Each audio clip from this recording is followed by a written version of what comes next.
Quantum body. Greetings, my acquaintances. The book in question is titled Quantum Body and explores the emerging field of science that pertains to enhancing longevity, well-being, and vitality. The authors of this book, Jack Tazinski, a distinguished professor specializing in quantum physics, and Brian Verdig, an accomplished endocrinologist and expert in the field of endocrinology and metabolism. I am pleased to present to you the concept of the quantum body. This book was written for the purpose of elucidating the reasons behind our decision to undertake this endeavor.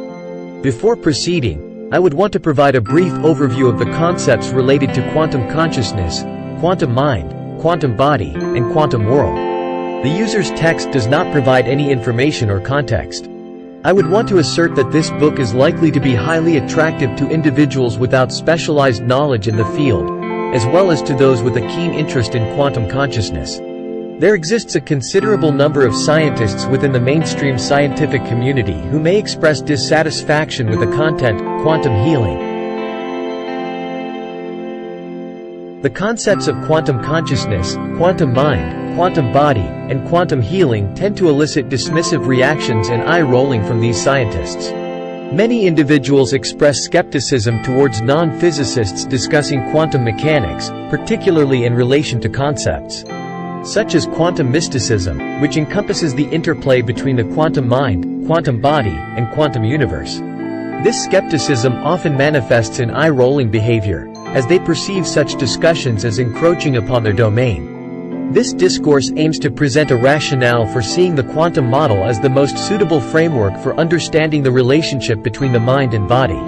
This perspective is supported by various disciplines, including physics and biology, encompassing both mild quarters and experts in these respective fields. The first point to consider is that the fundamental state of all existence can be described as a superposition of various possibilities. It is well acknowledged. Is that correct? According to the principles of quantum mechanics, the lowest energy level, commonly referred to as the ground state, is postulated to correspond to a phenomenon known as the quantum vacuum. In certain locations, virtual particles manifest intermittently due to the inherent uncertainty dictated by the uncertainty principle. The manner in which awareness functions might be described as follows. Thoughts manifest as interconnected possibilities, resembling clouds, until one of them becomes actualized. The manifestation of events can be understood via the lens of the uncertainty principle, while also being influenced by past experiences, commonly referred to as karma. The human body operates due to the presence of memory, which serves as the temporary dwelling for our experiences. These memories remain as potentialities until they are realized. Otherwise, if certain conditions are not met, they will stay unmanifested. All particles continue to exist in a state of entanglement, representing a multitude of potential outcomes. The phenomenon in question becomes evident when it is subjected to measurement.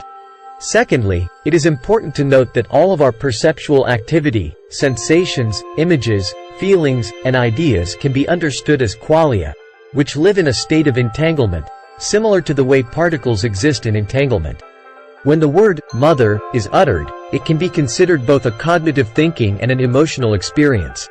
Additionally, it is plausible for it to manifest as a mental representation within one's awareness.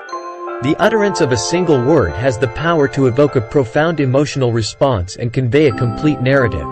The various sensory perceptions, visual representations, emotional experiences, cognitive processes, and other aspects of conscious awareness can be understood as quantum phenomena due to their inherent qualia. These entities exhibit a pattern of emergence and disappearance akin to that observed in particle behavior. Furthermore, an examination of research such as synesthesia reveals the presence of sensory overlap. All sensory information is of a quantum type.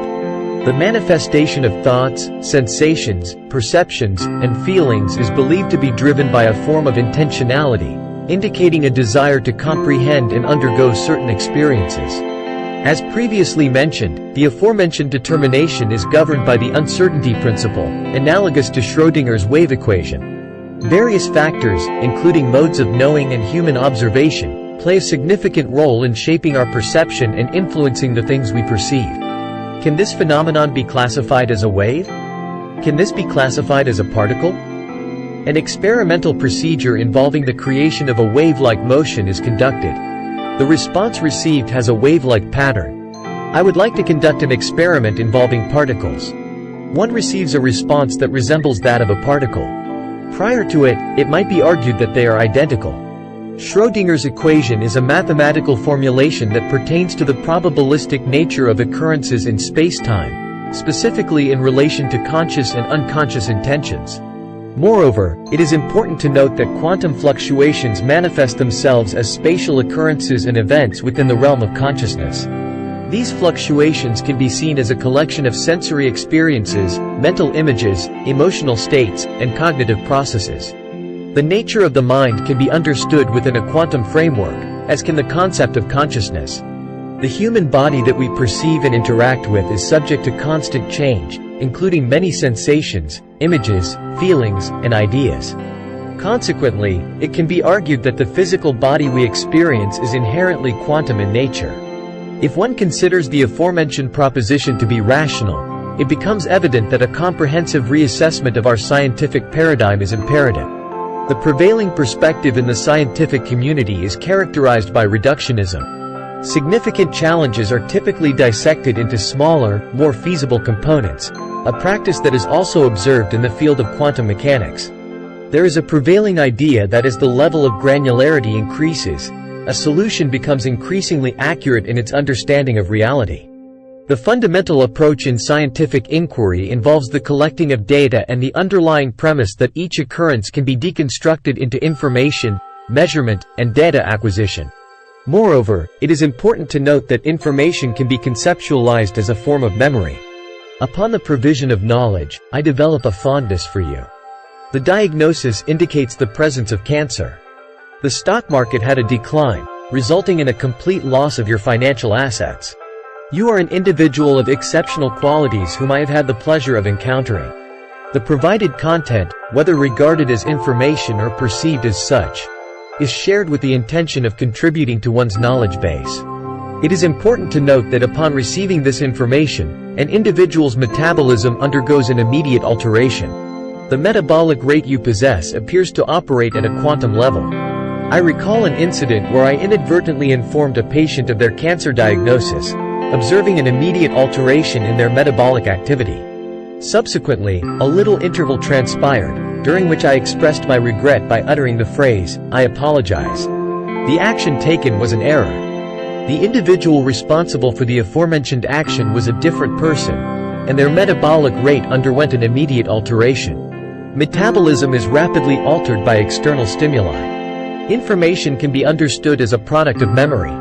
The issue with contemporary science lies in its assumption that the primary state or reality is exclusively physical and material. The ontological primitive is matter.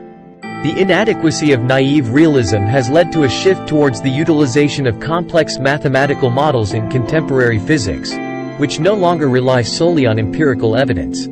It is crucial to comprehend that numerous contemporary hypotheses, like as string theory and the multiverse hypothesis, are mostly mathematical in nature and lack the potential for empirical validation. The aforementioned hypotheses are grounded in nebulism, a concept that has encountered numerous criticisms.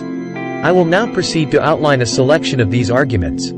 Moreover, upon careful examination of the actual state of affairs, it becomes evident that navigating reality is an arduous task. In order to break it down into its constituent components, allow me to provide quotations from several quantum physicists. Here is a quotation by Erwin Schrödinger. "The phenomenon of consciousness cannot be fragmented or diminished into constituent elements. The act of dividing or multiplying consciousness is devoid of significance. Consciousness, as an immaterial entity, lacks granularity and dimensionality. Consciousness, as an inherent concept, lacks informational content. Although the process of consciousness generates subjective experiences, the precise point at which data and measurement information are initially derived remains unclear. The concept of matter, being the ontological primitive, is deemed impractical within the framework of physicalism in the realm of science. There exists no temporal or spatial context in which atoms and molecules acquired the capacity for cognitive thought. Ultimately, awareness can be considered as an ontological primal in its own right. According to Max Planck, matter is considered to be derived from consciousness. The concept of consciousness remains elusive and difficult to comprehend. Additionally, it is worth considering the following perspective. The modeling of consciousness in mathematics is not feasible, either due to its inherent complexity or the limitations of abstraction. The translation of experience into equations is not feasible due to its inherent untranslatability. The incorporation of experiential knowledge into mathematical equations is not possible. Upon careful examination of the underlying assumptions of science, it becomes apparent that while nebulism serves as a viable framework for technological advancements, it lacks the capacity to effectively facilitate the pursuit of truth. The physical sciences have achieved significant achievement. When developing technology, it is important to acknowledge that there are limitations in accessing the underlying truth. This is due to the fact that our understanding of matter is based on a species-specific perceptual activity. According to Sir John Eccles, it is argued that human perceptions are solely based on observation. Eccles likens this process to that of magicians, as our active perception involves transforming the quantum soup into what we perceive as material reality. The concept of the cosmos might be understood as a perceived reality.